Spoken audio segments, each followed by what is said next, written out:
I want to welcome you to this week's look at the state of the New York City real estate market. What I want to focus on today is proper pricing and the best strategies for pricing a property. This will definitely be of interest to those people who are thinking about selling or who actually are on the market now. A strong strategy for pricing your real estate can definitely make or break your listing.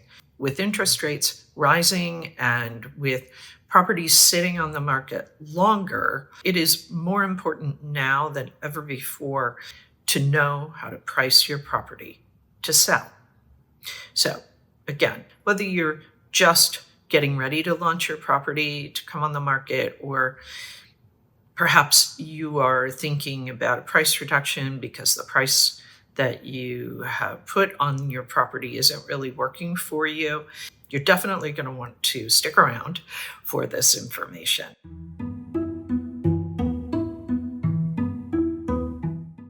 Obviously, the conditions have been shifting and changing, not only in New York City, but in other markets as well. And so let's talk today about how to be successful with your strategy for your asking price. Remember, asking price isn't the selling price. If it's meant to go higher, it will. If it's meant to go lower, it will.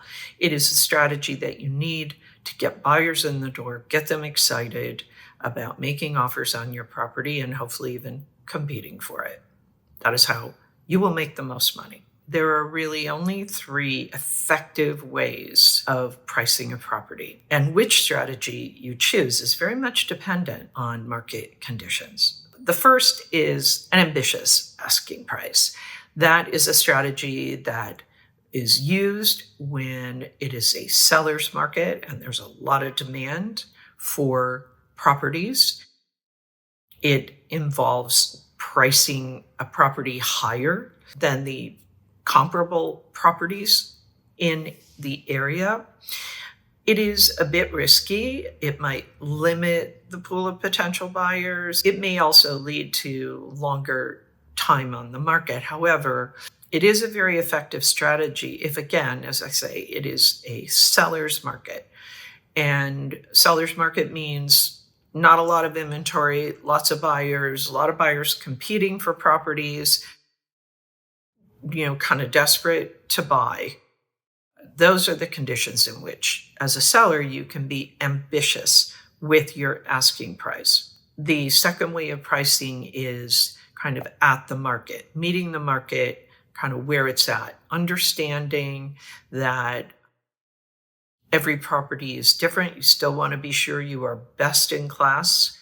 This is a strategy used in a more neutral, balanced market where there's a fair amount of inventory, fair amount of buyers. Nobody's in a big rush, but buyers are looking for value. So if they see an asking price on a property that looks interesting to them, that seems in alignment with the market, actually seems to be kind of the best property they are seeing and at the best price, they will definitely come to your listing first and very likely make offers. The third way of pricing is when the market is a bit of a buyer's market, or very much a buyer's market, meaning there's an abundance of inventory.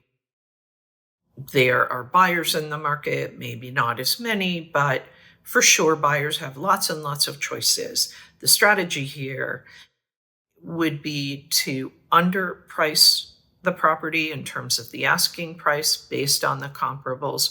This strategy creates often a sense of urgency, could potentially generate a bidding war because buyers see a lot of value and they don't want to lose it. This strategy is definitely intended not only to move your property quickly, but to generate a lot of interest and create competition, try to drive that selling price, certainly above the asking price, but even possibly above what comparable properties are selling for. Here's what you need to remember if you're a seller. Understand the market conditions. Your advisor, your real estate advisor, can share with you what the market conditions are like, and talk with you about best strategies, not only for the asking price, but best strategies for marketing your property to reach all of the prospective buyers who are actively looking for properties like yours. Again, these are tried and true. These strategies work. They've been tested many times and they definitely work. Of course, any strategy for selling your property really needs to be in alignment with your goals. Let's say your goal is you really need your property sold quickly.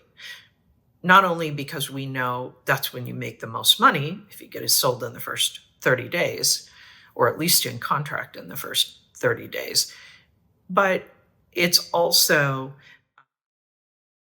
important to you because you just need to close. You have to relocate somewhere. Perhaps you have other time constraints that require that you get your property sold quickly. Not only do these strategies need to work for the market conditions, but they really need to work for you. They need to work for you and your real estate goals and your life goals. Any questions, please post them below, or you can always reach out to me directly at Sotheby's. I will be back with more up-to-the-minute news on what is happening in the New York City real estate market.